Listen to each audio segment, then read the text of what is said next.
Hi friends, இன்றைக்கி நான் உங்களுக்கு செஞ்சு காணிக்க போகிற ரெசிபி இந்த சம்மருக்கு ஏற்ற தக்காளியை வச்சு பண்ணக்கூடிய ஒரு ஜூஸ்.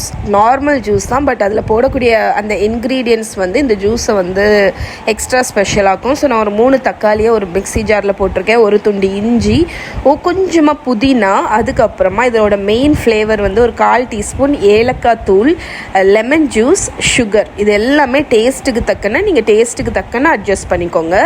கொஞ்சமாக ஐஸ் வாட்டர் ஊற்றி நல்லா இதை வந்து கிரைண்ட் பண்ணி எடுத்துருவோம்.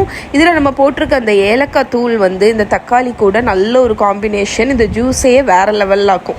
ஸோ இப்போ நான் யூஸ் பண்ணுறது பார்த்திங்கன்னா அகாரோவோட ப்ரொஃபஷ்னல் பிளெண்டர். இதுதான் நான் ஸ்மூதி ஜூஸ் எல்லாத்துக்குமே சூப்பராக அரைச்சி கொடுத்துரும். இதோட லிங்க்கு கீழே இருக்குது. அரைச்ச ஜூஸை வந்து நீங்கள் வடிகட்டணும். ஸோ நம்ம வந்து ஒரு சல்லடையில் போட்டு ஒரு ஸ்பூனை வச்சு நல்லா இந்த மாதிரி மிக்ஸ் பண்ணிக்கிட்டே இருந்தீங்கன்னா அந்த தக்காளியில் உள்ள எல்லா அந்த ஜூஸும் எக்ஸ்ட்ராக்டும் வந்து உங்களுக்கு கொஞ்சமாக மட்டும் பல்ப் கிடைக்கும். அவ்வளோதான், நம்மளோட டொமேட்டோ ஜூஸ் ரெடி. ஒரு சர்விங் கிளாஸ் எடுத்துக்கோங்க, அதில் 2 ஐஸ் க்யூப் போட்டுக்கோங்க. நம்மளோட தக்காளி ஜூஸை ஊற்றி இந்த சம்மருக்கு ரிஃப்ரெஷிங்காக இதை ட்ரை பண்ணி பாருங்கள். டேஸ்ட் வந்து ரொம்ப நல்லாயிருக்கும். ஸோ இதை ட்ரை பண்ணி பாருங்கள். ட்ரை பண்ணி பார்த்தீங்கன்னா எப்படி இருக்குன்னு சொல்லுங்கள்.